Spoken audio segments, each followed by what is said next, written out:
Uh, Yeah. Hello, everyone. Thank you for being so patient and a very warm good noon. I am CS Radhika Mangal. Welcomes you all to this Close Circle webinar, which is an initiative by the founder of Chronicle Advisors, CS Mr. Abhinav Agarwal. And so, we are doing today's webinar on the topic Role of Company Secretaries in IPF Compliances and Reporting.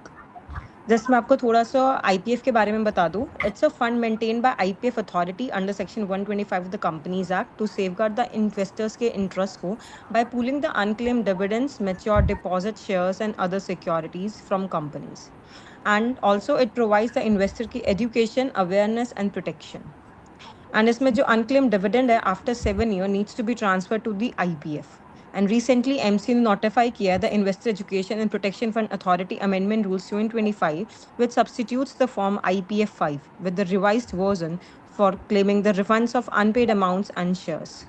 And more, we'll get to know from this from our today's esteemed guest, CS Vaibhav CS Vaibhav Agarwal, who is a member of the ICSI and an alumni of Delhi University, having additional qualification of masters in commerce and international business and having expertise in FEMA compliances, RBI and FLA returns. And also he's having diverse experience of more than 4 years in the field of handling RBI audits and inspection, IPF and NBFC compliances, overseas registrations and compliances. Also, he has worked with the prestigious organizations such as IPF Authority and Corporate Capital Venture Private Limited and is currently serving as a compliance officer with the Om Trans Logistics Group. I heartily welcome you, sir. Over to you.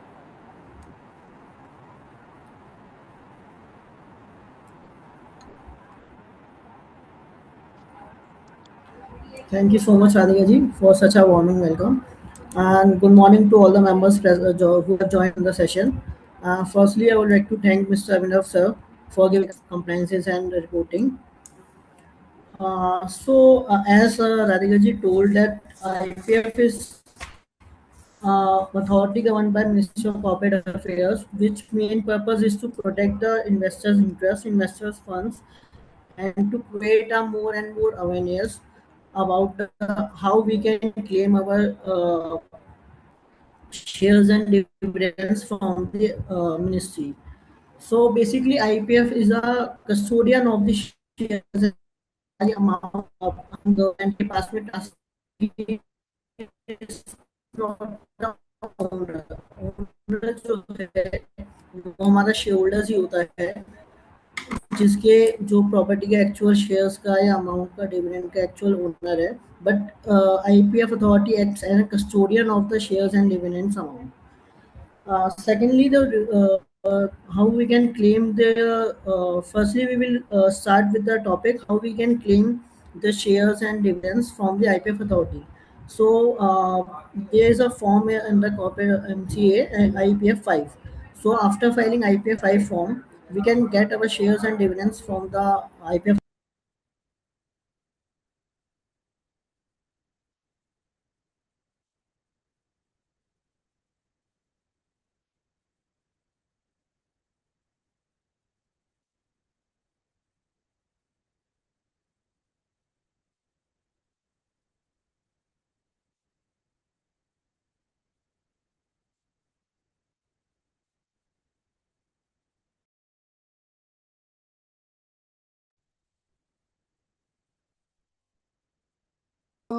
Hello Vaibhav sir आपका शायद network issue है आपका screen भी थोड़ा नहीं दिख रहा है हाँ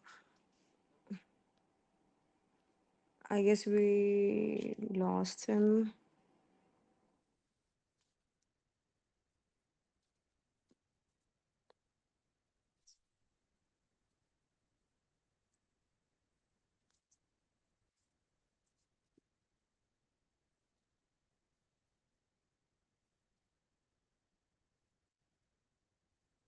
I guess there some issue उनके एंड पे वो अभी ज्वाइन कर रहे हैं तो let's wait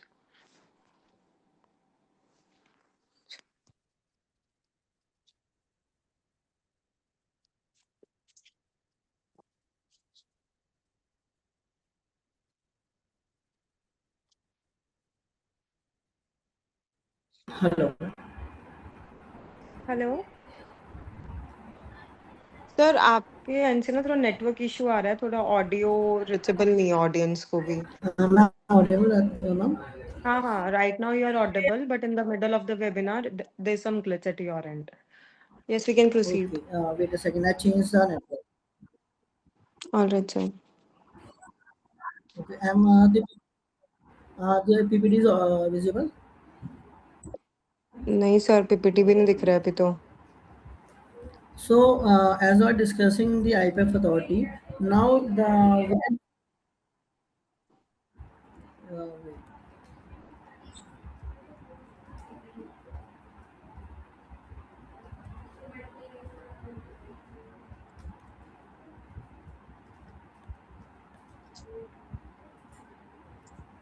Now, sorry.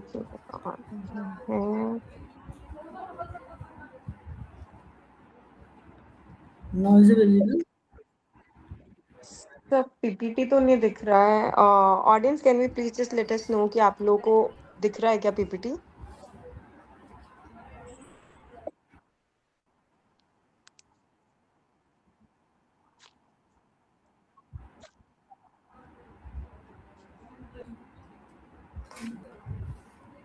Sir अभी ना ब्लैक स्क्रीन आ रहा है, पीपीटी नहीं आ रहा है. Not visible. Black screen आ रहा है. हाँ जी.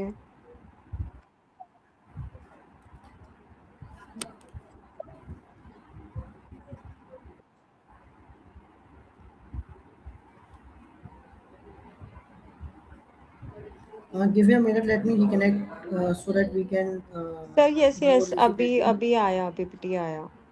Give me a second to reconnect. Okay.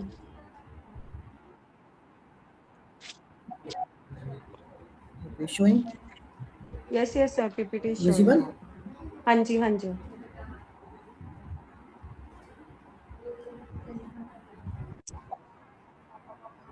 Okay, great. So we were discussing now the role and responsibility of the companies when we deal with the IPF. So the responsibility of the company related to the IPF department and IPF filing. Firstly, they identify unpaid amounts annually. As we know that after 7 years, the company has to transfer the dividend.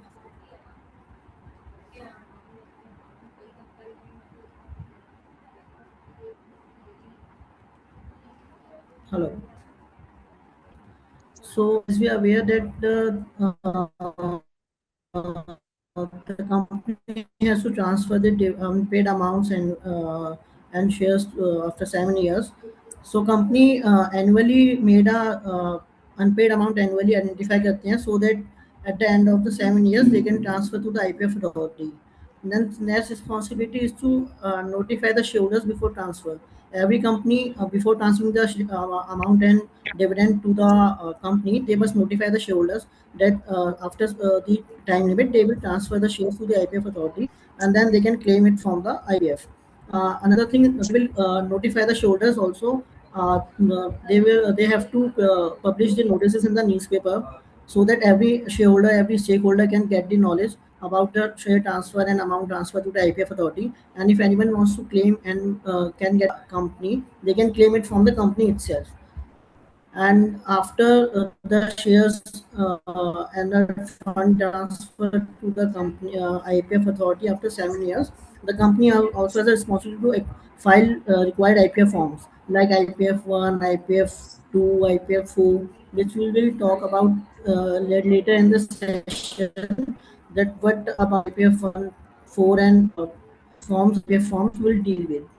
Now, what's the role of the company? The first role of the company in the IPF reporting is to verify the claimant details.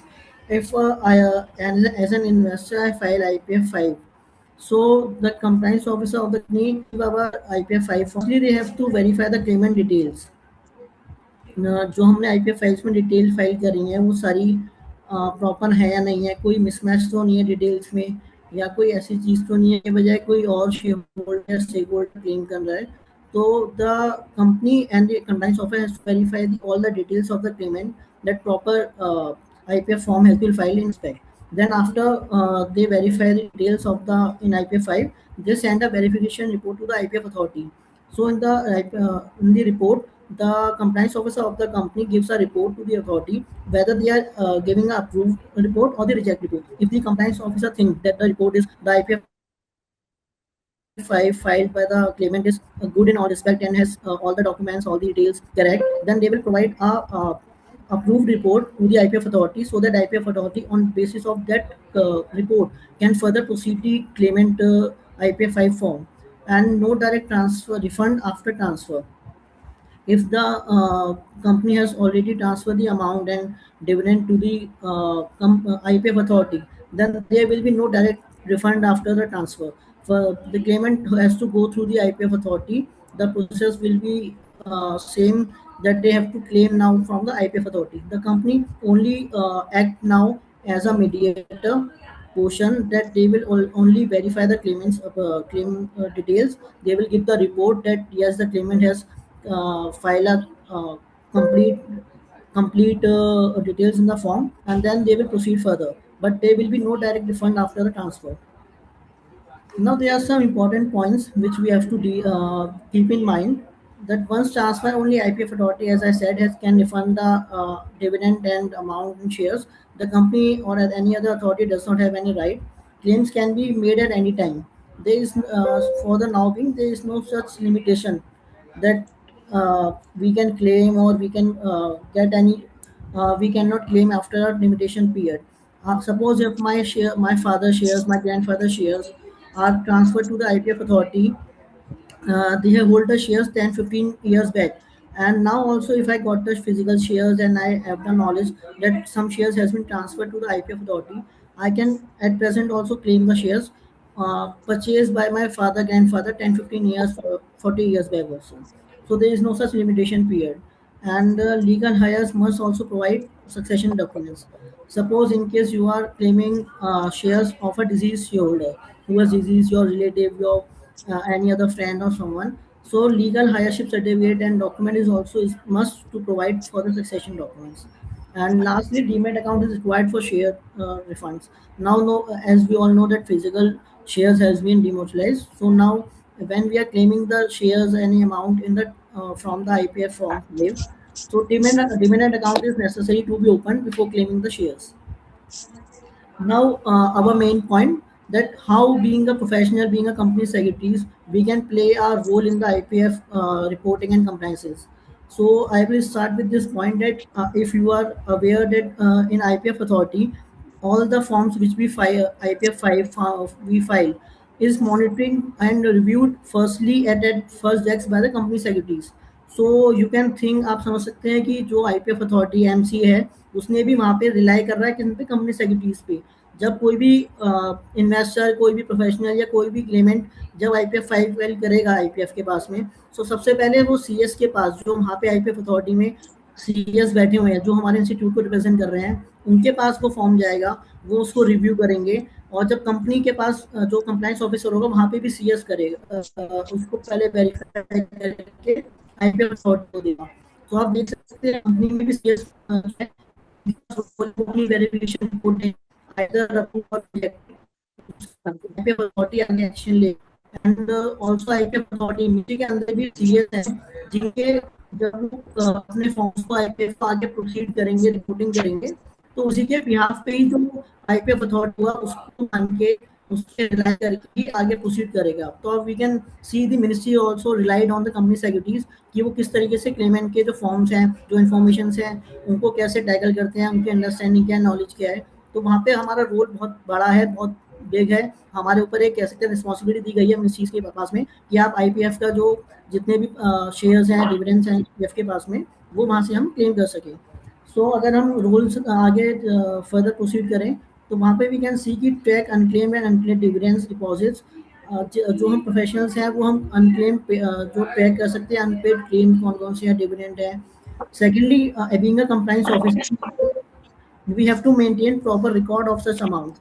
जब company को IPF form file करना है, आई चाहे वो IPF 1 है, IPF 2 है, तो वहाँ पे being a compliance officer record करना कौन से शेयर होल्डर्स हैं, कौन कौन से स्टेक होल्डर्स हैं जिनके डिविडेंड हो गए, अमाउंट हो गए, ट्रांसफर होने हैं, प्रॉपर एक ट्रैक रिकॉर्ड मेंटेन करना है। सेकेंडली उसको ये इंश्योर करना है कि जो डिविडेंड है विद इन 30 डेज ट्रांसफर हो जाए अनपेड डिविडेंड अकाउंट में।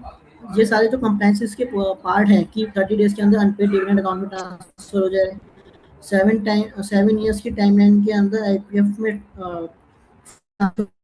सेकेंडली जो स्टेक होल्डर्स हैं वो टाइम से बिफोर ट्रांसफर नोटिस सेंड हो जाए, सो दैट दे अथॉरिटी जाने से पहले दे can claim the shares and dividends. Newspaper में एडवर्टीजमेंट देना है, ये सारी जो रिस्पॉन्सिबिलिटीज हैं, रोल्स हैं being a compliance officer of the company, ये सीएस को वहाँ पे सीएस के होते हैं जो कि वो देखता है।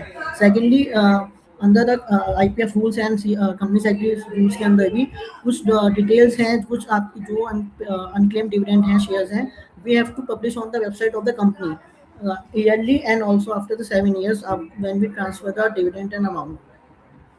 सो वो सारा जो वेबसाइट्स पे डाटा अपलोड होना है, वो सारा चेक करना कि सही डाटा अपलोड हो रहा है नहीं हो रहा, डाटा अपलोड हो रहा है नहीं हो रहा, जो भी डाटा हम अपलोड कर रहे हैं वो स्टेक होल्डर्स को विजिबल है या नहीं है, ए टू जेड जो भी कंप्लाइंसेस होने चाहिए कंपनी वेबसाइट्स के रूल्स के अकॉर्डिंग आईपीएफ के, वो सारे कंपनीज पे अपलोड करना वेबसाइट्स पे। That also the portion and part of a company secretary. Now further क्या क्या कंपनी सेक्रेटरीज के रोल्स होते हैं। स्टैट्यूटरी रिक्वायरमेंट यही होता है कि इंश्योर करता है after 7 years fund and shares जो है आईपीएफ अकाउंट को ट्रांसफर हो जाएं। सेकेंडली द सीएस जो है वो कोऑर्डिनेट करते हैं आरटीएस के साथ में, डिपॉजिटरीज के साथ में। This is a main point कि आरटीओ और डिपॉजिटरीज के साथ में कोऑर्डिनेट करना, बिकॉज क्या होता है जब हम आईपीएफ फाइल करते हैं, बेसिकली वी आर अगर हमने 15 साल पहले कोई शेयर्स लिए थे या हमारा डिविडेंड था, तो आज शेयर्स को हमारा कितनी वैल्यू है, कितने नंबर ऑफ शेयर्स है, क्वांटिटी कितनी है। So there the rules come of the RTA and depositories कि हम फॉर्म फाइल करने से पहले आईपीएफ फाइल क्लेमेंट के बिहाफ पे हम आरटीए डिपॉजिटरी के साथ में कोऑर्डिनेट करें कि अगर जो मेरा क्लेमेंट था, मेरा इन्वेस्टर था, उसने आज से 15 साल पहले 100 शेयर्स लिए थे रिलायंस कंपनी के, तो वो आज की डेट में कितने शेयर्स हैं, कितना डिविडेंड उसका होगा। ये इंपॉर्टेंट क्यों है, क्योंकि क्या होता है कभी कभी हमने शेयर्स और डिविडेंड मिसमैच कर दिया जो एक्चुअल है और आईपीएफ में हम फॉर्म 5 में हमने फाइल किया है, तो एक ये काफ़ी मेजर और इम्पोर्टेंट रीज़न होता है कि हमारा आईपीएफ या तो रिजेक्ट हो जाए या रिसबमिशन में आ जाए। और अगर रिसबमिशन रिजेक्ट हो गया तो हमें दोबारा से आईपीएफ फाइल करना क्यू में, दोबारा वो आपकी क्यू में लगेगा, टाइम कंज्यूमिंग प्रोसेस है, रिजेक्ट होगा। तो ये सारे छोटे छोटे स्मॉल पॉइंट्स हैं जो हमें ध्यान रखने चाहिए जब हम आईपीएफ फाइल करते हैं ऑन बिहाफ ऑफ इन्वेस्टर्स, कि हमें आरटीए से और डिपॉजिटरी से प्रॉपर कोऑर्डिनेट करके उनसे लेटर लेना पड़ता है। उस लेटर में आपका पूरी डिटेल्स होती हैं कि जो आपका शेयर्स थे वो आज की डेट में कितने शेयर्स हैं, कितने डिविडेंड हैं, so that actual value file करके हम उसको फाइल कर सकें। अनदर थिंग, कंपनी जो कंप्लायंस ऑफिसर होता है वो आईपीएफ 1, 2, 4 फाइल करता है on behalf of the company. So वो एक इम्पॉर्टेंट एक रिस्पॉन्सिबिलिटी है being a compliance officer of the company.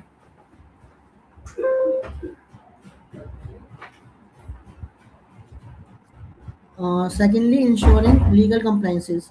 Legal compliances में क्या क्या है, आपको कंपनीज एक्ट के 124 एंड 125 सेक्शन का ध्यान देना है। आईपीएफ अथॉरिटी के जो accounting, auditing, transfer and refund rules हैं उनको चीज़ को ध्यान देना है। सेकेंडली जब इन्वेस्टर्स आईपीएफ फाइल करते हैं तो वेरीफाई करना ओनरशिप डॉक्यूमेंट्स, इन सब चीज़ का ध्यान करना। आईपीएफ को सबमिट रिपोर्ट करना so that it helps the IPF authority कि वो अपना क्लेम कर सकें इन्वेस्टर्स को, शेयर होल्डर्स को, और किसी भी गलत हाथों में शेयर्स या डिविडेंड ना आ जाए। तो सीएस जो होता है वो act as a link between company, investor and IPF authority. That's the main point कि हम आईपीएफ 5 या फाइल करते हैं तो आप देख सकते हो कि they are two doors CS कहाँ पे लिंक करते हैं। Firstly on behalf of company, वहाँ पे कंप्लायंस ऑफिसर्स कंपनी की आईपीएफ अथॉरिटी वेरिफिकेशन रिपोर्ट देते हैं कंपनी के बिहाफ पे, सो दैट आईपीएफ अथॉरिटी उसको रिपोर्ट में आगे प्रोसीड कर सके। एंड आईपीएफ अथॉरिटी में भी सीएस बैठे हुए हैं, हमारे ही मेंबर्स हैं जो कि उस वेरिफिकेशन रिपोर्ट को के बिहाफ पे आगे क्लेम करते हैं। आईपीएफ अथॉरिटी के जो सीनियर मेंबर्स हैं उनको आगे प्रोसीड करके इन्वेस्टर्स को हेल्प करते हैं so that they can claim the shares and dividends. Secondly response to queries and clarifications. CS जो होता है whether they are working as an compliance officer on behalf of company और as an professional on behalf of the investors, जितने भी mean while IPF file करते हैं और वहाँ से लेके जब तक आपके पास में शेयर्स एंड डिविडेंड क्रेडिट ना हो जाए, जितनी भी क्वेरीज हैं, क्लैरिफिकेशंस हैं, कुछ रिसबमिशंस आ रहा है, कुछ और फर्दर रिपोर्टिंग हुई है, तो वो सारा कोऑर्डिनेट कौन करता है, सीएस करता है on behalf of company and also on behalf of members. So ये एक बहुत ज़रूरी सारी चीज़ें हैं जो एक सीएस का रोल क्या होता है आईपीएफ के पूरे पोर्शन में, वो we can see, we can have gone through, and further we can also take part in the IPF also. Further, under Companies Act, जो CS है, they play a central role in compliance, administration and investors assistance in matters relating to the IPF authority. जैसे कि अभी हमने discuss करा कि सारे compliances को, एडमिनिस्ट्रेशन का काम, कंप्लाइंसेस का, इन्वेस्टर को असिस्ट करना है सारी चीज़ों में। तो also on behalf of companies and on behalf of IPF, सारी टीम के जो मेन सोर्सेज होता है वो CS ही होता है। So the CS act as a bridge between the investors and authority. Second, further CS जो होता है वो इन्वेस्टर्स को ब्रीफ करता है कौन कौन से डॉक्यूमेंट्स हमें आईपीएफ फाइल करने के लिए चाहिए हुआ। For example pan card and Aadhaar of the Clement, indemnity bond. So indemnity bond क्या होता है, जब हम आईपीएफ फाइल को फाइल करते हैं, सो ऑनलाइन जनरेट होता है indemnity bond which gives the declaration that all the documents and all the information which we are providing in the IPF 5 is true, and there is no any malified reason behind it. Advance receipt को कैसे जाना है, cancel check. In IPF 5, cancel check is also attached so that the amount of dividend can be transferred to that bank which we have you with the cancel check. And share certificates को अगर कोई physical share certificates हैं, so वो भी form में लगने हैं। तो कैसे कैसे क्या क्या डॉक्यूमेंट्स कौन से फॉर्म में लगेंगे, दीज आर सम जो कि इन्वेस्टर्स को इन्फॉर्म करता है सीएस। डाटा सही है या नहीं, करेक्टनेस ऑफ द फॉर्म्स, ये सब चीज़ें उसको पॉइंट आउट करना, डिस्क्रिपेंसीज क्या क्या है, ये सारा काम एक रोल होता है सीएस का in the whole IPF reporting and compliances. Further they are the four main plus: track, inform, transfer and verify. तो सीएस कैसे कैसे ट्रैक करता है, इन्फॉर्म करता है। ट्रैक क्या करेगा, वो सीएस ट्रैक करेगा कि अनक्लेम्ड अमाउंट्स कौन कौन से हैं जो कि ट्रांसफर होने आईपीएफ को yearly base after the timeline. Inform करेगा, इन्फॉर्म किसको करेगा, स्टेक होल्डर्स को, शेयर होल्डर्स को इन्फॉर्म करेगा कि आपके जो शेयर टाइमलाइन हो चुकी है, आपने क्लेम नहीं किया है, so we are further transferring the shares to IPF authorities. IPF authority को ट्रांसफर करेगा एंड वेरीफाई क्लेम्स करेगा। बीइंग अ कंप्लायंस ऑफिसर और the representation of in the IPF, वो उस चीज़ को, क्लेम्स को सारा वेरीफाई करेगा। सो अगर हम लास्ट में समराइज करें कि सीएस का क्या रोल होता है, सो बेसिक 4 क्या करता है, वो गाइड करता है।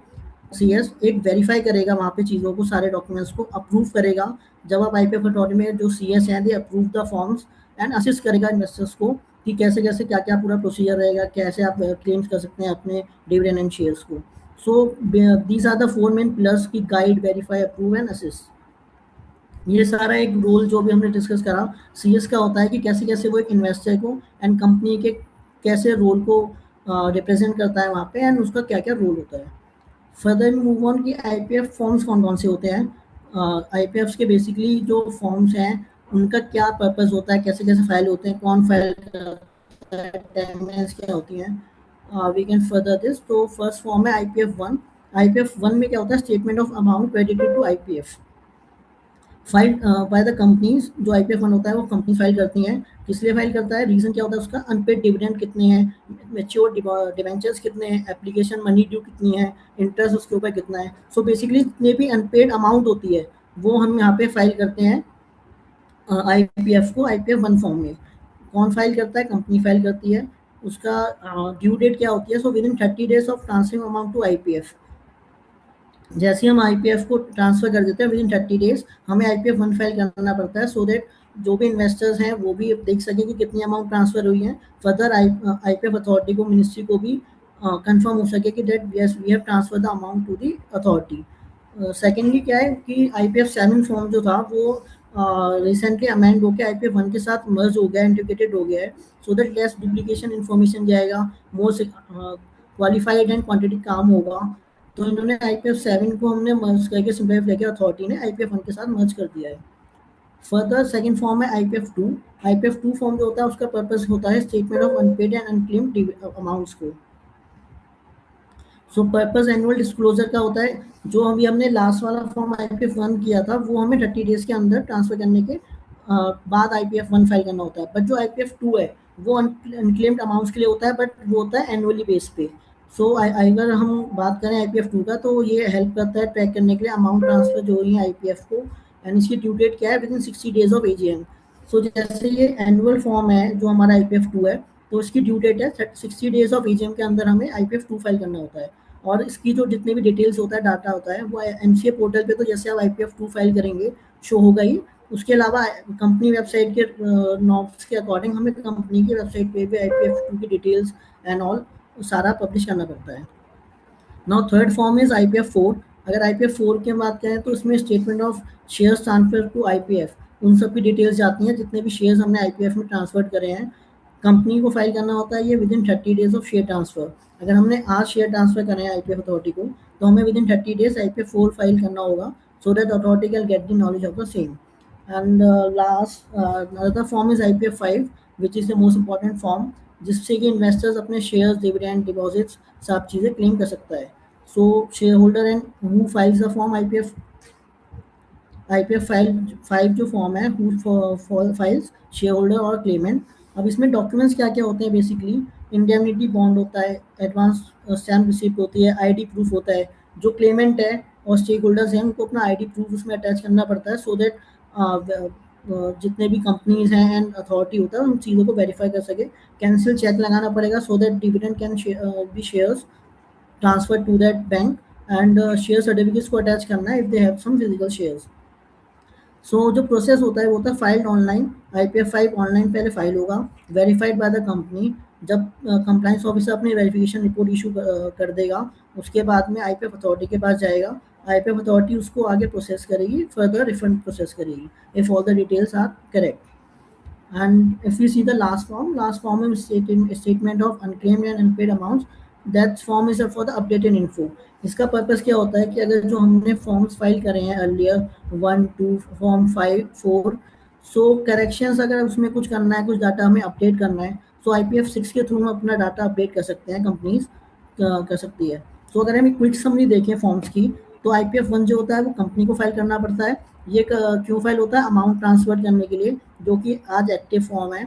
IPF2 फाइल कंपनी करती है अनक्लेम्ड अमाउंट के लिए एनुअल बेसिस पे, ये भी एक्टिव फॉर्म है एज ऑन डेट। IPF3 जो होता है वो मर्ज हो चुका है IPF1 के साथ में, as I told you earlier. And इसमें पहले जो था शेयर्स की डिटेल जाती थी। IPF4 में शेयर्स ट्रांसफर जो हमने करे हैं वो IPF4 में डिटेल्स आती हैं उनकी। IPF5 पेमेंट के लिए होता है, जो भी रिफंड क्लेम करने IPF5 के थ्रू पेमेंट कर सकता है। IPF6 में करेक्शन एंड अपडेटेड फॉर्म्स हैं। अगर आपको कोई भी डाटा, कोई भी इंफॉर्मेशन करेक्ट करना है, अपडेट करना है, सो वी कैन डू। ये फॉर्म होता था which has been replace form. इसमें पहले हमें अमाउंट ट्रांसफर जो जितने करें उनकी डिटेल्स जाता था। Basically these are the active forms, IPF1, IPF2, IPF4 and IPF5। These are the 4 active forms which are at present we can see in the MCA portal, और हमें सारे being a compliance officer file करने पड़ते हैं। Now moving further, we will take the major amendments, जो पिछले 1 से 2 साल में जितने भी IPF रूल्स में, IPF के रूल्स रेगुलेशन में अमेंडमेंट्स आए हैं, we now can go through it. Firstly amendment rule 16 जुलाई 2024 में आया था। इसका मेन फोकस क्या था, procedure and simplification plus form regularisation. इसमें जितने भी सारे फॉर्म्स थे, सारा प्रोसीजर था, उसको एक सिंप्लीफाई कर दिया गया था, सो दैट जो क्लेमेंट है, जो लेमैन है, उसको वो इजीली वहाँ से क्लेम कर सकेगा शेयर्स एंड डिविडेंड्स को। सेकेंडली जो सेकेंड अमेंडमेंट आया था 9 सितंबर 2024 में, उसका मेन फोकस था रिस्क मैनेजमेंट एंड वेरिफिकेशन पे। तो रिस्क मैनेजमेंट वेरिफिकेशन के अंदर जो अमेंडमेंट आया, इसमें इन्होंने एक इंश्योरेंस का क्लॉज ऐड किया। इसमें इंश्योरेंस का क्लेम ऐड करने से मैंडेटरी एक इंश्योरेंस पॉलिसी इस कंपनी के लिए कर दी गई है फॉर हैंडलिंग IPF क्लेम्स। जो भी कंपनीज IPF फॉर्म फाइल कर रही हैं, तो उसको मैंडेटरी कर दिया कि एक इंश्योरेंस पॉलिसी बनाएगी, सो दैट इन्वेस्टर्स को अगर कोई भी लॉस होता है on the behalf of company या against company, so that they can claim the from the company also. यहाँ पे जो अमेंडमेंट आया उसका मेन पर्पज था risk management and verification. Verification उन्होंने यहाँ पे कैसे करा, वेरिफिकेशन के लिए एक वेरिफिकेशन फ्रेमवर्क कर दिया, स्पेशली इन IPF5 के लिए। पहले क्या होता था, IPF फाइल कोई भी क्लेमेंट किसी के बिहाफ में फाइल करके, कभी भी कुछ केसेस ऐसे हुए हैं जिसमें फ्रॉड का एक पर्पस आया था। नाउ IPF5 में इन्होंने OTPs के थ्रू एंड काफ़ी सारे और चेंजेस जो अभी अमेंडमेंट्स आया 2025 में, उसके थ्रू उन्होंने यहाँ पे वेरिफिकेशन का एक क्लॉज ऐड किया है, सो दैट कोई भी गलत Clement shares and dividend claim ना कर सके। थर्ड जो अमेंडमेंट आया यहाँ पे annual statement of accounts rules 10 अक्टूबर 2024 में, यहाँ पे जो मेजर चेंजेस आया वो आए थे कि चेंजेस ऑथेंटिकेशन ऑफ अकाउंट्स में। पहले क्या होता था, जो साइन होते थे चेयरमैन और मेंबर्स से, वो अब चेयरपर्सन और सीईओ के पास में अथॉरिटी हो गई है for change in authentication of accounts on behalf of company. So उससे क्या हुआ कि जो क्लियर अकाउंटेबिलिटी थी वो एग्जीक्यूटिव लेवल पे शिफ्ट हो गई है, लीडरशिप पे, सो दैट कि जो भी रिपोर्टिंग हो आईपीएफ की तरफ, आईपीएफ को कंपनी की तरफ से, और आईपीएफ की जो रिपोर्टिंग करे वो बिल्कुल क्लियर हो, कोई भी उसमें मिस्टेक के चांसेस ना हो, और क्लेमेंट को कोई भी वहाँ पे हानि ना हो, सारे उसके क्लेम्स जो भी उसकी एसेट्स हैं वो इजीली क्लेम कर सके, कोई दिक्कत ना हो। जो फर्दर अमेंडमेंट आया वो आया हमारा अमेंडमेंट रूल्स 6 अक्टूबर 2025 में। इसमें फोकस था digitalisation and security of claims के ऊपर। इसमें जो जो अमेंडमेंट आए थे 6 अक्टूबर को, उसका मेन पर्पस क्या था कि इन्होंने दोबारा से रिवाइज फॉर्म करा आईपीएफ 5 को, उसमें दोबारा से ओटीपी बेस्ड कुछ क्लेम्स एडिट करे, मोर सिक्योर उसको बनाया गया आईपीएफ 5 को, ताकि कोई भी गलत वो कर सके, और उसमें रिस्क रिड्यूस करने की ट्राई करा गया कि कितना मिनिमम रिस्क को रिड्यूस करा जा सकता है, सो दैट सही क्लेमेंट के हाथ में उसके शेयर्स एंड डिविडेंड जाएं। फर्दर जो अभी कुछ प्रपोज अमेंडमेंट्स हैं जो लेटेस्ट जनवरी 2026 में है, उसमें सबसे पहले जो अमेंडमेंट है वो है, जो प्रपोज अमेंडमेंट है स्मॉल क्लेम्स के लिए। सो कि एज वी ऑल नो कि जो आईपीएफ के सारे फॉर्म्स होते थे वो एक लॉन्गर प्रोसेस है, it may take around 5 to 6 months, may be sometimes a year also. So जो जो स्मॉल क्लेमेंट होता था जिसका स्मॉल अमाउंट अटका हुआ है, कोई अमाउंट स्मॉल डिविडेंड अटका हुआ है, तो उसको थोड़ा बेनिफिट करने के लिए, उसको ज़्यादा प्रॉब्लम ना हो, उसके लिए प्रपोज अमेंडमेंट आया कि जो स्मॉल क्लेम्स हैं वो 30 डेज के अंदर डिस्पोजेबल हो जाएं। फर्दर जो अमाउंट है वो बैंक अकाउंट में ही ट्रांसफर हो उसके, तो उसके अकाउंट में ट्रांसफर हो जाए, कोई ज़्यादा दिक्कत ना हो, वो वहाँ पे अमेंडमेंट आया। उसके अलावा शेयर्स जो थे वो डीमैट अकाउंट में ट्रांसफर हो जाए प्रॉपर, कोई प्रॉब्लम ना आए वहाँ पे, उसके लिए वो चीज़ आई। तो ये सारे स्मॉल स्मॉल प्रपोज अमेंडमेंट्स आए हैं उसके लिए, ताकि कहीं पे भी दिक्कत ना आए। फर्दर क्या क्या चीज़ें उसमें प्रपोज वो आए हैं, we can further discuss. Reduce paper work and clearance procedure, इसमें जितने भी पेपर वर्क था, प्रोसीजर था, उसको रिड्यूस करा गया, ताकि जो क्लेमेंट है, जो स्टेक होल्डर्स हैं हमारे, वो ईजिली अप्रूव कर सकें उस चीज़ को, हाँ ईजिली क्लेम फाइल कर सकें, अपना जितना भी अमाउंट है वो क्लेम कर सकें। क्योंकि जो भी अगर आप देखो जो नॉर्मल एक क्लेमेंट है जिसके शेयर्स और अमाउंट में फंसे हुए हैं, दे does not have the knowledge proper idea नहीं होता उसको कि कैसे वो क्लेम करें वहाँ से। इसलिए आपने सुना होगा कि आईपीएफ अथॉरिटी के पास में इतनी सारी अमाउंट जो है वो वहाँ पे फंसी हुई है एक तरीके से आईपीएफ अथॉरिटी के पास में। सो उसको ईजिली शेयर होल्डर्स तक पहुँच सके, क्लेम कर सकें, उसके लिए उन्होंने जो प्रोसीजर था वहाँ पर पेपर रिड्यूस वर्क करा गया, क्लियरेंस प्रोसीजर को थोड़ा और क्लियर बेटर बनाया गया, फास्ट बनाया गया, रिफंड साइकिल को कम करा गया, सो दैट रिफंड साइकिल कम होगी तो ईजिली ज़्यादा से ज़्यादा लोगों तक उनके अमाउंट एंड शेयर्स पहुँच सकते हैं। एक अपील मैकेनिज्म बनाया गया है यहाँ पे। अपील मैकेनिज्म में क्या होगा कि इनकेस अगर क्लेमेंट को कहीं पे लगता है कि उसको शेयर्स क्लेम करने में, अपने एसेट्स क्लेम करने में प्रॉब्लम आ रहा है, तो वो अपील मैकेनिज्म के थ्रू वहाँ पे आगे अप्रोच कर सकता है। इनकेस अगर उसको ये लगता है कि जो उसका आईपीएफ फॉर्म था, उसने जो एप्लीकेशन फाइल करी थी वो अननेसेसरी रिजेक्ट हो गई है, या फिर अगर उसके ये लगता है कि उसने इन्फॉर्मेशन तो सही फाइल करी थी बट किसी रीज़न से अथॉरिटी की तरफ से रॉन्गली क्लेम अप्रूव्ड हो गया, रिजेक्ट हो चुका है, तो वो वहाँ पे अपील मैकेनिज्म के थ्रू अपने फॉर्म को दोबारा से ओपन करवा सकता है, प्रोसीड कर सकता है, ताकि उसको क्लेम जो है ईजिली हो सके। फर्दर एक रूल 6 में अमेंडमेंट आया था 2024 में, transfer of amount to IPF, उसमें स्ट्रीमलाइन रेमिटेंस प्रोसेस कर दिया गया, ताकि जो रेमिटेंस का प्रोसेस है ईजिली हो सके। आईपीएफ 1 जो था उसको इंटीग्रेट करा गया आईपीएफ 3 और 7 के साथ में, ताकि इन्फॉर्मेशन जो है वो डुप्लीकेशन ना हो, और कम टाइम के साथ में ज़्यादा इन्फॉर्मेशन एक बेटर वे में स्टेक होल्डर्स तक पहुँच सके। बेटर ट्रैकिंग सिस्टम बनाया गया एमसी सिस्टम के थ्रू, ताकि इन्वेस्टर्स को, प्रोफेशनल्स को, जितने भी स्टेक होल्डर्स हैं वो ईजिली इन्फॉर्मेशन ट्रैक कर सकें, फॉर्म्स फाइल कर सकें, या अपना पूरा डाटा फाइल कर सकें। 6A जो रूल है उसमें ट्रांसफर ऑफ शेयर्स के लिए चेंजेस आए, सिंप्लीफाइड कॉर्पोरेट कंप्लाइंसेस वहाँ पे बनाया गया, डुप्लीकेशन को वहाँ पे रिपोर्टिंग को रिड्यूस करा जैसे कि कुछ फॉर्म्स को मर्ज करा, जैसे मैंने आपको बताया, हम वहाँ पे मर्ज करने के बाद में फॉर्म्स को रिड्यूस करा गया रिपोर्टिंग्स को, सो दैट वहाँ पे प्रोफेशनल्स का भी काम बचे, रिपोर्टिंग बचे और एक बेटर वे में सारी चीज़ें हो सकें। डीमेट सिस्टम को अलाइन करा गया, वहाँ पे जितने भी आरटीएस थे, डिपॉजिटरीज थे, उनको भी ये चीज़ इन्फॉर्म करी गई कि मोर एंड मोर जितने भी उनके पास इंफॉर्मेशन आए वो करेक्टली प्रोफेशनल्स को, क्लेमेंट को दें, so that more and more Clement जो है वहाँ पे उसको इन्वेस्टर्स को पता चले उनके शेयर्स कहाँ पे कितने आईपीएफ के पास में फंसे हुए हैं। फर्दर रूल 7 को रिफंड प्रोसेस को थोड़ा मेजर अमेंडमेंट को वहाँ पे करा गया, रिवाइज आईपीएफ फाइल करा गया, जैसे हमने बताया ओटीपी बेस्ड क्लेमेंट ऑथराइजेशन करा गया, सो दैट कि कोई गलत क्लेम ना हो। डॉक्यूमेंटेशन चेक्स को और स्ट्रॉन्गर करा गया। जब हम वेरिफिकेशन रिपोर्ट लेते हैं बीइंग अ कंप्लायंस ऑफिसर, तो वहाँ से उसको डॉक्यूमेंटेशन प्रोसेस को वहाँ से वो करा गया, सो दैट कि जो जितना भी स्ट्रॉन्गर डॉक्यूमेंटेशन है, जब बीइंग अ कंप्लायंस ऑफिसर वहाँ से रिपोर्ट आती है, फिर हम जो आईपीएफ अथॉरिटी में सीएस है जो वहाँ पे अपना चेकिंग करते हैं, तो डबल डबल चेक होता है वहाँ से, तो कोई भी गलत क्लेम पास हो, कोई भी रॉन्ग डॉक्यूमेंटेशन प्रोसीड हो, उसकी चांसेस कम हो जाते हैं। फर्दर इसमें प्रोसेस क्या किया गया कि फास्टर प्रोसेसिंग हो 30 डेज के अंदर, ताकि स्मॉल क्लेमेंट को कोई दिक्कत ना आए। फर्दर जो डॉक्यूमेंटेशन है वो कम करी गई स्मॉल क्लेमेंट्स के लिए, ताकि जो स्मॉल क्लेमेंट हैं वो अपने जितने भी नेसेसरी डॉक्यूमेंट्स हैं वो फाइल करके अपना क्लेम को प्रोसीड कर सकें।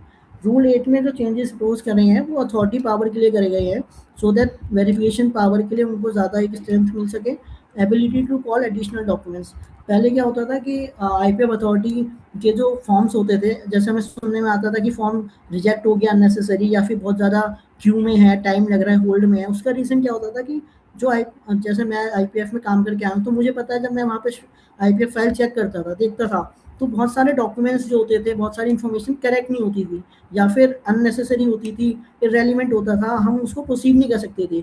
सो हम वहाँ पे मजबूर होते थे कि हमें या तो रिजेक्ट करना पड़ता था फॉर्म, अदरवाइज उसको रीसबमिशन में डाल के दोबारा क्यू में करना पड़ता था।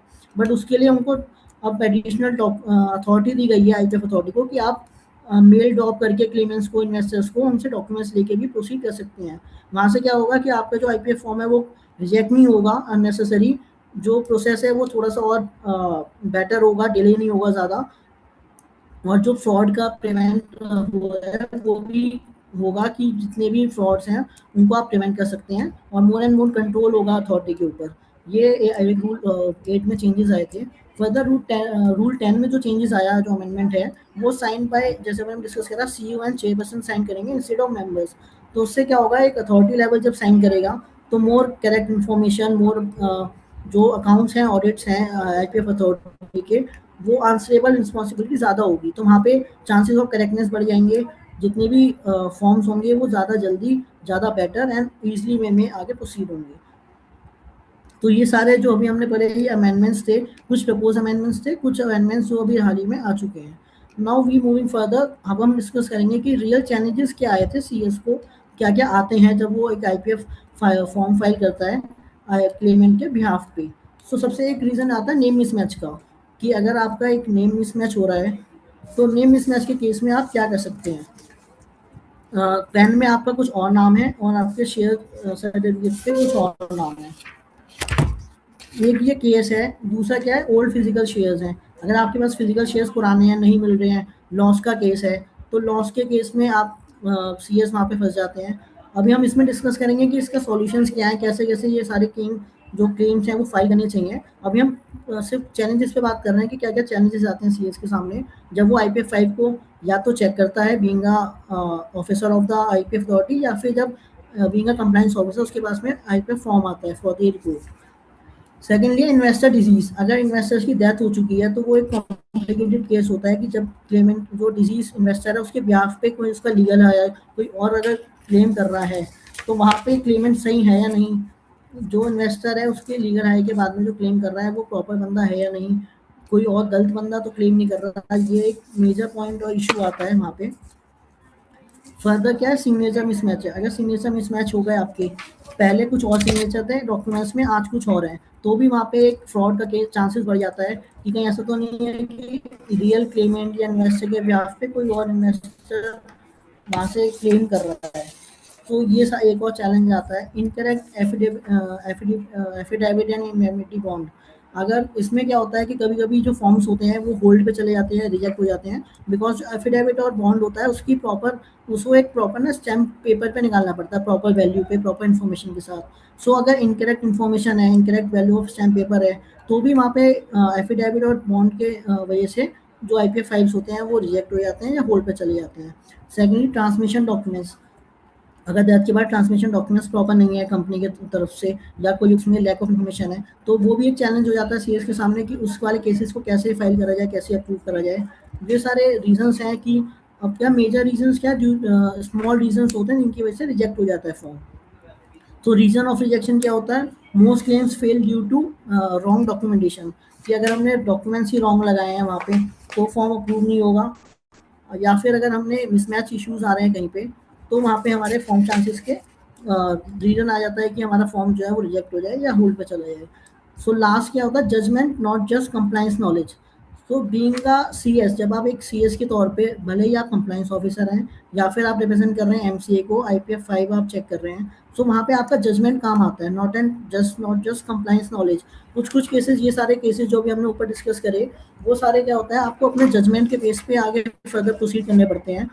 कभी कभी क्या होता है कि आपको लगता है कि डॉक्यूमेंट्स प्रॉपर नहीं है या फिर डॉक्यूमेंट्स में कोई मिसमैच है, कुछ है, बट वो रियलिटी में क्या होता है कि सही चीज़ें होती हैं। तो वहाँ पे आपका जजमेंट काम आता है कि आप किस तरीके से अपने एथिक्स को, जजमेंट को वहाँ पे अपने रोल प्ले करते हैं, and not just the compliance knowledge. ये सारे चैलेंजेस आपके फेस होते हैं। इसको डिस्कस करने से पहले मैं आपके साथ में कुछ रियल केसेस डिस्कस करना चाहूँगा। कुछ केस लॉज हैं जो मैंने अभी आपसे प्रॉब्लम डिस्कस करी, उसके अगर अब हम देखें कि कैसे कैसे उसको आप फाइल कर सकते हैं। जैसे पहला केस लॉ है नेम मिसमैच का, कि अगर आपका नेम मिसमैच आ रहा है, जैसे फॉर एग्जांपल अगर आपका नाम है रमेश कुमार और आपके जो पेन है उसमें रमेश के आ रहा है, तो अब आपके डॉक्यूमेंट्स में और शेयर्स में दोनों में नेम मिसमैच आ गया, तो उसकी वजह से क्या होगा, आईपी आपका जो आईपीएफ फॉर्म होगा क्लेमेंट का वो रिजेक्ट हो जाएगा या फिर वो फर्दर होल्ड पर चला जाएगा। तो उसके लिए आप क्या कर सकते हैं, उसका सॉल्यूशन क्या है इस केस का? आप उसमें एक एफिडेविट दे सकते हैं। किसी किसी केसेस में क्या होता है, जब एक फीमेल मेंबर फॉर्म फाइल करते हैं तो उनका शादी मैरिज के बाद में जो है ना नाम चेंज हो जाता है, सरनेम चेंज हो गया, कुछ और चेंज हो गया। तो उस केस में आपको, अगर आप कोई ऐसा केस डील कर रहे हैं, उसमें आपको क्या करना पड़ता है कि आपका मैरिज का सर्टिफिकेट लगा दीजिए, प्रूफ ऑफ मैरिज या प्रूफ ऑफ नेम चेंज। अगर किसी और वजह से आपका नेम चेंज हुआ है तो आप उसमें एक एफिडेविट लगा सकते हैं। एफिडेविट में सिंपल लैंग्वेज होगा कि earlier you are also known from this name and now you are known from this name. वो प्रॉपर आपका नोटराइज होगा, प्रॉपर डॉक्यूमेंटेशन होगा लीगली, वो आप उसको अटैच कर सकते हो फॉर्म में। सो जो आपका जो नेम मिसमैच वाला प्रूफ ऑफ मैरिज लगा दिया वुमेन्स के केस में, तो आपका जो आईपीएफ 5 होगा वहाँ पे वो chances of rejection, chances of hold कम हो जाएंगे और आपका जो डॉक्यूमेंटेशन होगा वो और बेटर वे में जाएगा। अनदर केस क्या होता है, शेयर्स अगर आपके फिजिकल में लॉस हो गए, अगर आपके फिजिकल शेयर से लॉस हो गए, आप उसको कैसे अपनी ओनरशिप को प्रूव करेंगे? सो उस केस में क्या होता है, आप क्या कर सकते हैं, आप इंडेमनिटी बॉन्ड जो होता है वो लगा सकते हैं। इंडेमनिटी बॉन्ड में आप क्लियरली लिखेंगे कि yes I am the owner of the share but does not hurt the physical shares at a moment. Further अगर आप देखें उसमें आप क्या कर सकते हैं, एक एफआईआर की कॉपी लगा सकते हैं। अगर आपके पास फिजिकल शेयर से वो चोरी हो गई, लॉस हो गई या आपको मिल नहीं रहे हैं, तो आप नियरेस्ट अपने पुलिस स्टेशन में जाके उसकी एक एफआईआर की कॉपी लगाएंगे या ऑनलाइन एक एफआईआर कर देंगे कि I am the owner of these shares but due to some reason at the moment I am not the I does not have the physical copy of the shares. और वो proper FIR की जब आप एक copy IPF 5 में attach करेंगे तो वो एक आपका प्रूफ बन जाएगा कि यस आपका जो पास फिजिकल शेयर से लॉस हो गए। तो जो भी सीएस होगा वहाँ पे ऑफिसर होगा उसको आपका फॉर्म को प्रोसीड करने में ईजी रहेगा और चांसेस ऑफ रिजेक्शन है वो बहुत कम हो जाएंगे। Further company delay in verification report. अब कभी कभी क्या होता है कि जब बीइंग कंप्लाइंस ऑफिसर आपके पास डॉक्यूमेंट आईपीएफ फॉर्म आता है तो रिपोर्ट फाइल करने में आपको चेक करने में वहाँ पे टाइम लग जाता है, सारी चीज़ें को ऑथेंटिकेट करने में, वेरीफाई करने में। आप कभी कभी क्लेमेंट को बोलते हैं इन्फॉर्मेशन चाहिए, आप ये हमें डाटा पैक करो, प्रेशर, वर्क प्रेशर या delay in working, verification report भी हमें लेट मिलती है। सो उन केसेस में आप क्या कर सकते हो, उस केसेस के लिए आप जो है नोडल ऑफिसर जो कंप्लाइंस ऑफिसर है उससे फॉलो अप कर सकते हैं कि कहाँ पे उसका रीज़न क्या है डिले का, कोई उनको फर्दर इन्फॉर्मेशन तो होनी चाहिए। आप जो है आईपीएफ अथॉरिटी के साथ एस्केलेट कर सकते हैं केस को, तो आपका फर्दर एस्केलेट होगा। आप जो है अगर आपको लगता है कि बहुत ज़्यादा टाइमलाइन के साथ में आगे प्रोसीड हो रहा है, कोई और रीज़न आ रहा है, तो उस केस में आप जो है ना एनसीएलटी को भी अप्रोच कर सकते हो, और एनसीएलटी को अप्रोच करके भी अपने शेयर्स को, अपने डिविडेंड को क्लेम कर सकते हो, और थोड़ा सा टाइमलाइन को कम कर सकते हो वहाँ पे। फर्दर क्या है, अगर जॉइंट होल्डिंग केस है कि एक शेयर्स के 2 शेयर होल्डर्स थे वहाँ पे, और दोनों 2 में से एक की डेथ हो गई है। अब अगर 2 शेयर होल्डर्स थे, 2 में से एक की डेथ हो गई है, जॉइंट होल्डिंग का केस है, उस केस में अगर आप आईपीएफ फाइल करते हैं, वहाँ पे भी चांसेस क्या होता है कि प्रॉपर आपको डॉक्यूमेंटेशन चाहिए होती है। तो उसमें डेथ के केस में आप डेथ सर्टिफिकेट लेंगे, आईपीएफ फाइल में आप चेक करेंगे कि आप डेथ सर्टिफिकेट अटैच कर रहे हैं, जो प्रॉपर डेथ सर्टिफिकेट होगा, प्लस सक्सेशन सर्टिफिकेट का प्रूफ लगेगा। अगर आपके अलावा जिसकी डेथ हुई है उसके और भी सक्सेशन या लीगल हायर्स हो सकते हैं। तो अगर आप जब क्लेम करेंगे second share holder, being a second share holder of the shares, तो आपको एक succession certificate, legal higher certificate लगाना पड़ेगा, और उन सबके लीगल हायर्स के एक एनओसी सर्टिफिकेट लगाना पड़ेगा। सपोज मैं हूँ और एक मेरा फ्रेंड है, हमने जॉइंटली एक शेयर लिए थे। अब मेरे फ्रेंड की डेथ हो गई है या मेरी डेथ हो गई है, अब मेरा फ्रेंड या मैं शेयर्स को क्लेम करना चाहता है, तो जो मेरे लीगल हायर्स होंगे या मेरे फ्रेंड की लीगल हायर्स हैं, हमें उन सबकी भी एक एनओसी लगानी पड़ेगी कि फर्दर इन द फ्यूचर मेरे बिहाफ पे या मेरे फ्रेंड के बिहाफ पे कोई भी लीगल हायर क्लेम नहीं करेगा। बिकॉज जॉइंट होल्डिंग के केस में अगर एक की डेथ हो गई तो the second share holder is only owner, तो हमें उसमें एनओसी भी लगानी पड़ती है, लीगल हायर सक्सेशन सर्टिफिकेट भी लगेगा। एंड लास्टली क्या है, जो लास्ट केस है वो फ्रॉड क्लेम सस्पेंशन है। बहुत बार ऐसे केसेस आईपीएफ अथॉरिटी में आए हैं, या हमारी नॉलेज में आए हैं, जिनमें कि क्या है, किसी गलत क्लेमेंट ने ट्राई करा है कि उसको क्लेम कर सके, सब चीज़ें देख सके। तो उस केस में क्या होता है कि क्लेम को होल्ड पे कर दिया जाता है, रिजेक्ट कर दिया जाता है। होल्ड पे इसलिए डाला जाता है कि टू वेरीफाई कि असल में जिसको क्लेम कर रहा है वो सही बंदा, सही क्लेमेंट है या नहीं है, उसके बिहाफ पे कोई और तो क्लेम नहीं कर रहा है, किसी तरीके का गलत सर्टिफिकेट। तो हमें वहाँ पे ना चेक करने के लिए थोड़ा होल्ड पे डालना पड़ता है। इनकेस हमें लगता है कि नहीं, जो क्लेमेंट है वो पूरा ही गलत है, कोई और रीज़न है, तो उस केस में हम उसको रिजेक्ट कर देते हैं, होल्ड कर देते हैं। तो उसमें केस में आप क्या कर सकते हो, अगर आपको लगता है कि क्लेम आईपीएफ अथॉरिटी की तरफ से रॉन्ग क्लेमेंट जा रहा है, तो आप उसमें एडिशनल डॉक्यूमेंटेशन लगा सकते हो, आईपीएफ अथॉरिटी के साथ एक्सलेट कर सकते हो, बातचीत कर सकते हो। अगर आप आईपीएफ अथॉरिटी विजिट करोगे तो वहाँ पे एक हेल्प डेस्क है हमारी, उस हेल्प डेस्क पे जाके आप वहाँ पे जो आपके पॉइंट्स हैं, जो आपके कंसर्न्स हैं, उनको रख सकते हो। तो वहाँ पे उस तरीके आपको अपना आईपीएफ टाइप को ढूंढने में और क्लेम करने में ईजी रहेगा।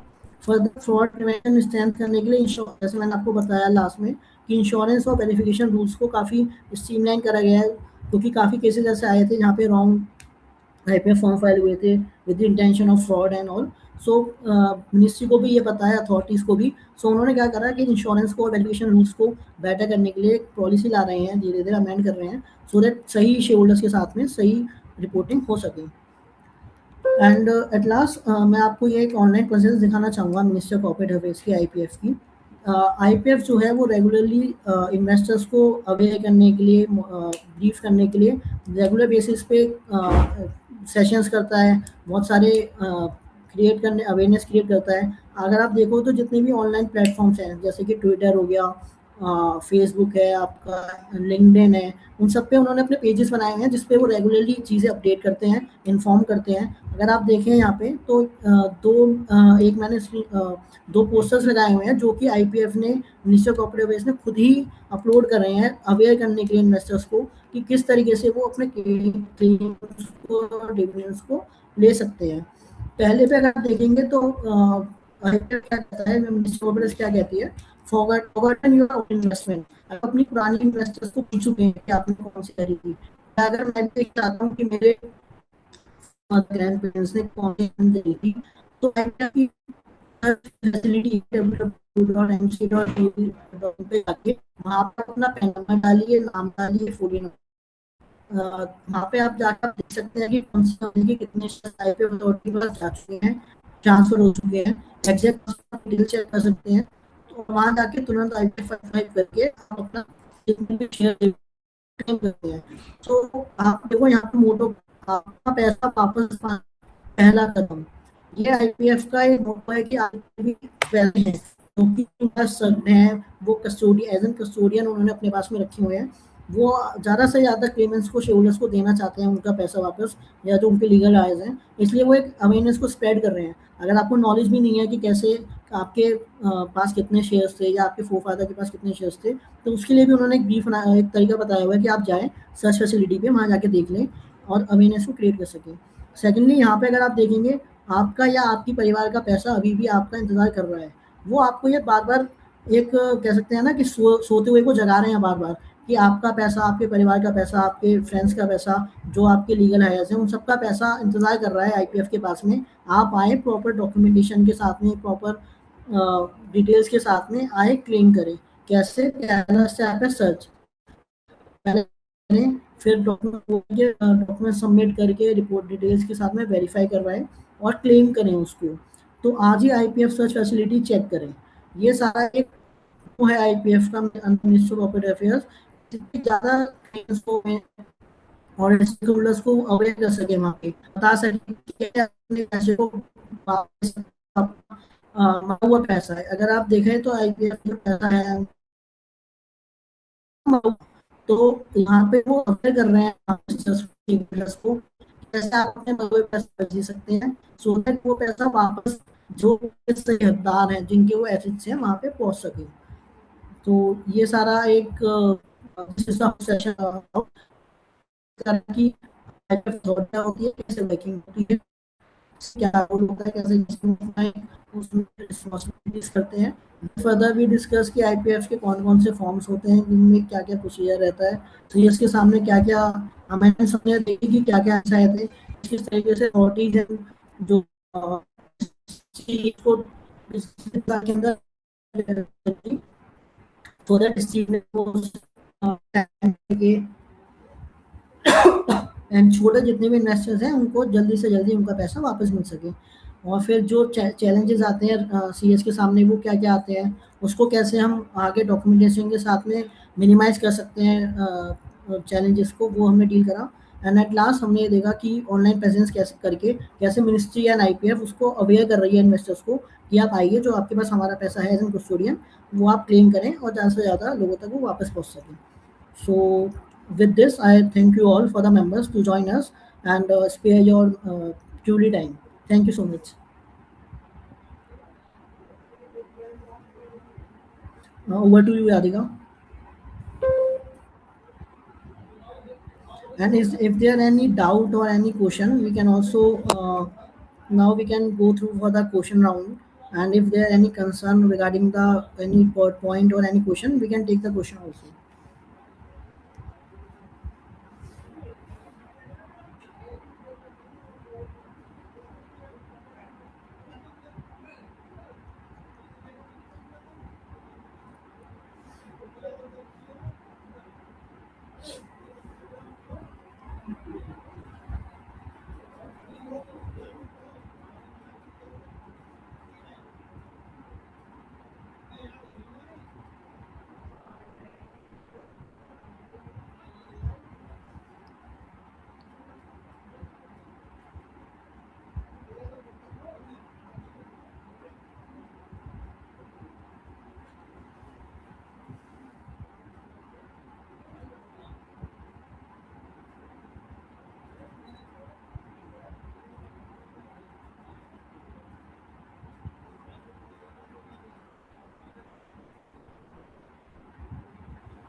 See, there is a question from Ishrat Siddiqui ji that if the amount of the dividend is small of 1 lakh, then in how many days of form approved dividend will credit? See, Ishrat ji, if we talk about the timeline, in how many days the form will be approved, so there is no such timeline. It does not depend on the amount, small amount or bigger amount you are claiming. It depends upon the documentation and the correctness of the form. If your form, if your suppose your amount is of 1 crore also.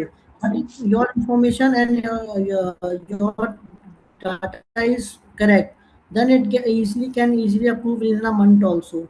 But suppose your information your amount is 10,000 only, but your data is proper, not fill the proper details, then the form may get on hold or also get a rejection. So the timeline does not depend on the amount of the dividend. It depends on the how you are attaching the form, filing the form, proper details are filing or not. As I told earlier, that for the small investors, as the amount is less than 1 lakh, there is a proposed by the ministry that the small IPF fine should be approved within 30 days. So that's a proposed amendment. So I think in near future we can see that small shareholders when get their shares amount and dividend within a month. So that's you are asking how many days credit after This. approval. So after approval, if the shares get credited around 10 to 15 days. 10 to 15 is the minimum sir that आपका थोड़ा will network issue आ रहा है, voice get. Properly Audible नहीं हो पा रहा है. एक second. Now it's audible. Yes sir. So Ishadji, I was telling कि after approval, it may take 10 to 15 days for the credit of the shares and dividend. Because after approval of the IPF form, then the file move on to the accounts department and the demat department. So the demat and account department and the IPF authority may take a week or 10 days to get the shares and dividend credit in the respective accounts after the approval of the form.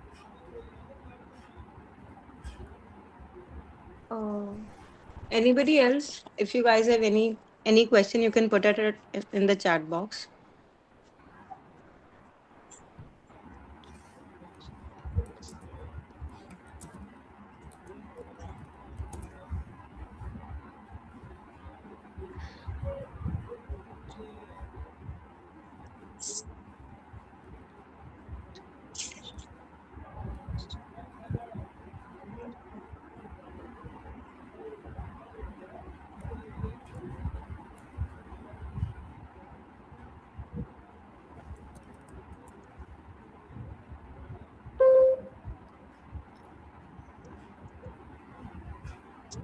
We are waiting just for another 2 to 3 minutes. If you have any kind of query, you can put it out, please.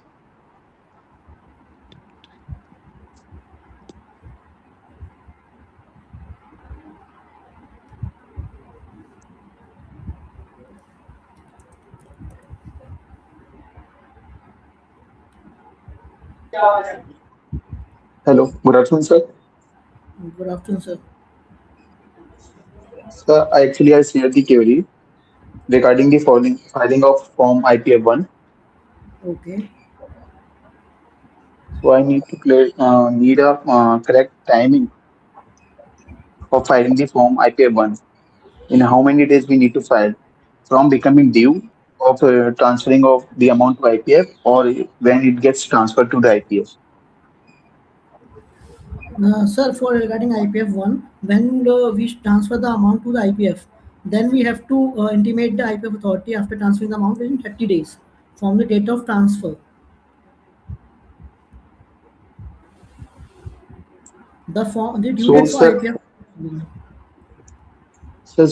if it is becoming due on like we can say 1st of April, so it is not a timing of filing the form in 30 days.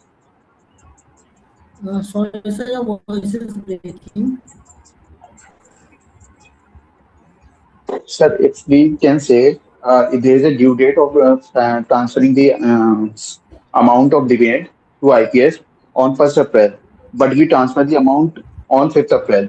So, what is the due date for transferring the for filing the form IPS one Sir, the last due 30 date? days is from. Yes, yes, the 30 days is from the due date. Suppose the due date is 30th April, for example, your 31st March, for example. So after filing of IP, after the due date of the file, because आप जब तक आपकी due date नहीं होगी उस due date से तो आप 30 डेज अपने काउंट करेंगे. तो ड्यू डेट जब आपका ट्रांसफर का होगा, वहाँ ओके। से 30 डेज के अंदर आपको आईपीएफ वन फाइल करके इंटीमेट करना है कि आपने एक्चुअली में जो आपका एक तरीके से कह सकते हैं जो डाटा है आईपीएफ, जितने भी ट्रांसफर हुए अमाउंट्स, वो डाटा आपको ड्यू डेट के बाद विदिन 30 डेज आईपीएफ वन में फाइल करना है अथॉरिटी को। सो सो सर, उसमें ट्रांसफर का पॉइंट नहीं आता ना वहाँ पे कि मतलब अमाउंट हम ट्रांसफर कभी भी कर सकते हैं, पर हमें जो फॉर्म फाइल करना है वो ड्यू डेट से करना है। Yes sir. अगर आप okay, there are two thank you points. Sir. Due date क्या है जो आपने क्वेश्चन कराया ना चित जी, उसमें 2 पॉइंट आते हैं कि ड्यू डेट क्या है एंड ड्यू डेट के बाद ट्रांसफर करने का फॉर्म फाइल करने की क्या है। These are the 2 points. जी So जी। I'm saying due date transfer की आईपीएफ का, उसके बाद आपको 30 डेज मिलते हैं सर सॉरी, आपकी वॉइस थोड़ी डिस्टर्ब हो रही है। I'm you are getting चित जी, I'm clear. Yes sir. No. अच्छी जी, मैं ये कह रहा था कि जब आपकी ड्यू डेट आती है ट्रांसफर करने की, तो ड्यू डेट के बाद आपको 30 डेज मिलते हैं कंपनी को आईपीएफ वन फाइल करने के लिए। ड्यू डेट के लिए कंपनी को टाइम मिलता है कि आप अपना ट्रांसफर कर सके। अच्छा, सेम टाइमलाइन होती है, 30 डेज ट्रांसफर करने के लिए भी मिलता है और 30 डेज हमें फॉर्म फाइलिंग के लिए भी मिलता है। यस अच्छी जी। Okay sir, thank you. Thank you अच्छी जी। Any further questions from the members?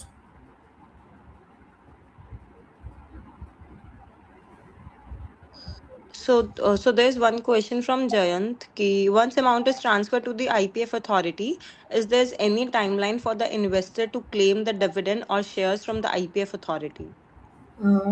Okay, Jain ji, as I told that there, once the amount is transferred to the IPF authority, there is no timeline for the investor to claim. If their shares or dividend has been transferred 10 years, 15 years, or 5 years back, so that now also they can claim from the IPF authority. Just that you have the proper documents, proper details, and proper data, so that you can file the IPF file form file and claim from the investors. So इसकी कोई timeline नहीं है कि आप 5 साल बाद 10 साल बाद क्लेम नहीं कर सकते हो ट्रांसफर के बाद। आईपीएफ अथॉरिटी के पास आप जब ट्रांसफर हो गया उसके बाद आप कभी भी अपने शेयर्स और डिविडेंड्स को क्लेम कर सकते हैं आईपीएफ अथॉरिटी से, कोई टाइमलाइन नहीं है। Okay, so there's another question from Mishrat. If we want to know the name of investors whom shares are lying on IPF, so is there any way, like if there's any list on the IPF website for this? Yes Ashit ji, if I go back to my slide, so वहाँ पे अगर आप जाएंगे तो www.mc.gov पे वहाँ पे एक सर्च फैसिलिटी है आईपीएफ की साइट पे। वहाँ पे आईपीएफ की साइट पे आप अगर आप सर्च फैसिलिटी पे जाके क्लेमेंट का नाम, पैन नंबर एंड सारी डिटेल्स डालेंगे, demat account number, folio number, तो आपको जितने भी उसके पैन से लिंक शेयर्स होंगे।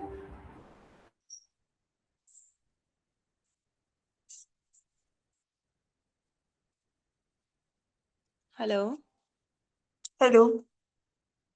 hello.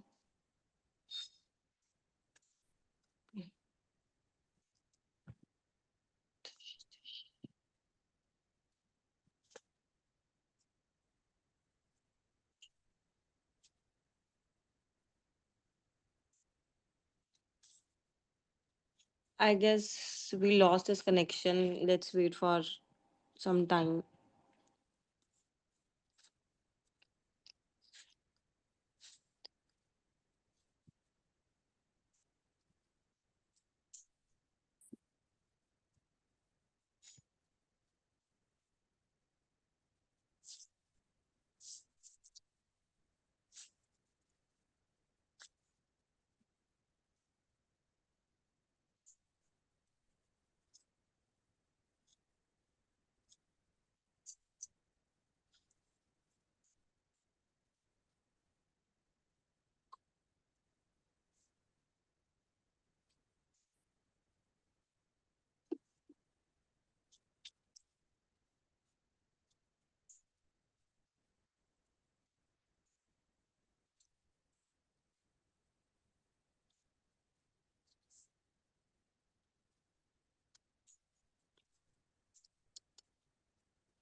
Hello.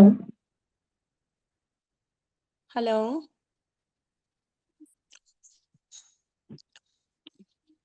Vaibhav sir, are you there? आपका कनेक्शन आज बहुत लो से हो रहा है सर, बीच बीच में. Am I audible, Radhika ji? Yes sir.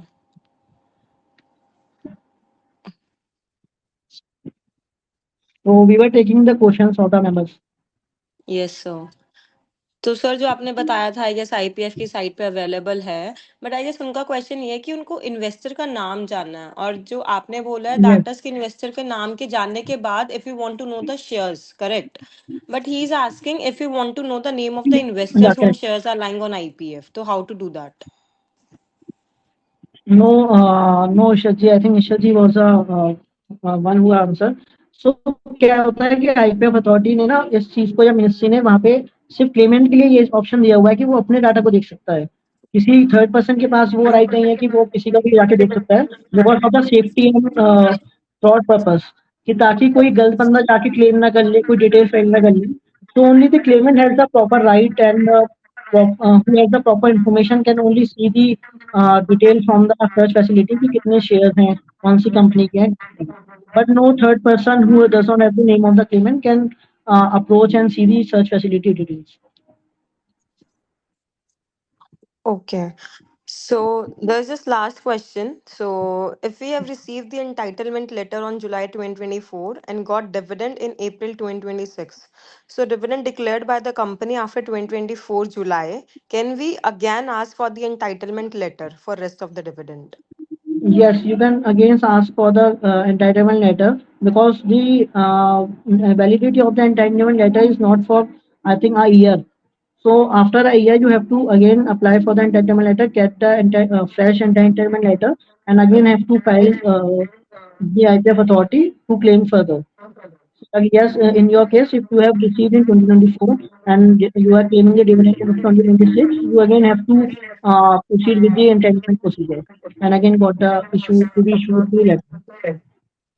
Okay, so I guess that's all with the question. Thank you so much, everyone, for asking the question. And today we have CS Vishal Gupta, who is the chairman of Ghaziabad ICSI chapter, and CS Shilpa ma'am, who is the vice chairman of Ghazia chapter. Thank you so much, sir and ma'am, for joining our today's session. And over to you for presenting the certificate of appreciation to Weber, sir.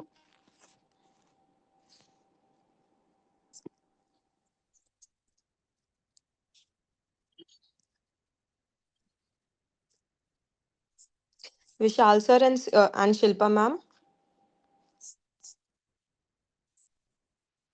Hello. Thank you, Radhika, for uh, for for calling our name, and I would like to thank CS Vaibhav Agarwal for such a nice deliberation, and special thanks to CS Abhinav Agarwal sir for arranging these kind of webinars. So basically, जो topic था काफी apt था. IPF पे ministry of corporate affairs भी काफी अच्छा काम कर रही है आज की डेट में अवेयरनेस क्रिएट करने में, और आईसीएसआई के भी कुछ इनिशिएटिव्स हैं जिसमें हम लोग मेंबर्स को और स्टूडेंट्स को एनकरेज कर रहे हैं इस पर्टिकुलर फील्ड में. सो वैभव ने काफ़ी अच्छा सेशन दिया है और काफ़ी इन्फॉर्मेटिव था. आई थिंक सारे मेंबर्स के लिए जो भी पार्टिसिपेंट थे, हम सब लोगों के लिए काफ़ी इन्फॉर्मेटिव था. और I would also ask Abhinav sir to please organise these kind of sessions on different topics, so जिससे हम सब लोगों को और भी नॉलेज को एनहांस करने में काफ़ी हेल्प मिलेगी. Thank you so much. Thank you so much, Vishal sir, for such an motivation, and thank you so much, sir.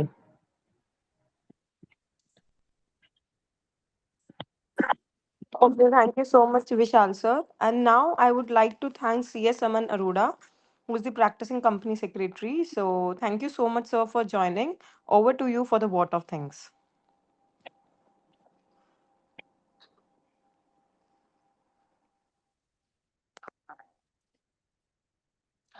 Sir, आपका mute है button. Can you please just unmute it? Yes. Very thankful to all the members present here. The topic was IPF under the authority Ministry of Corporate Affairs, Section 124 and 125 of Companies Act 2013. First of all, I would like to thank you, Mr. Vaibhav Agarwal ji, who has been last in 2 3 years he was serving in IPF authority.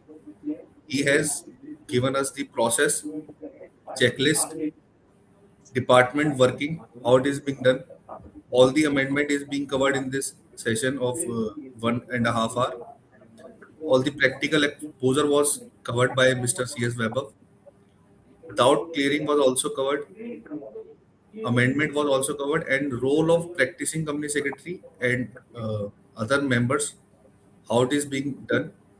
So I would like to thank Mr. C.S. Weber for his great efforts on this topic. Thank you so much. Thank you so much, Amanji, for such wonderful words from you. Thank you so much. Okay, thank you so much, Aman sir, and thank you so much, sir, for CS Abhinav Agarwal sir, and for conducting this esteemed webinar, and also special thanks to CS Web Agarwal sir for joining our today's session and for such an insightful session. I hope कि हम सबको इस session के बारे में बहुत कुछ समझ आया होगा and we'll able to take it forward. So thank you so much for joining, and yes, thank you so much.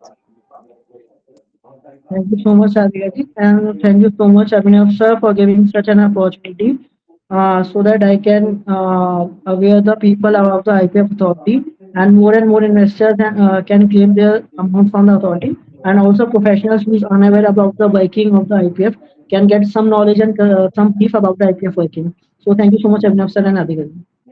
Thank you, Abhav. A truly insightful webinar. And I really appreciate the great initiative taken by you and CS Abhinav Agrawal, sir. Looking forward to more enriching session. Thank you so much. Thank you so much, ma'am. Thank you so much. Thank you, Shilpa ma'am. It's a pleasure to have you. Thank you. And Pleasure and in thank you mine too. everyone. Thank you, ma'am. And thank you everyone for joining. You all can meet. Thank you so much. Have a great day. Thank you so much, Thank members, for you. joining. Thank you so much.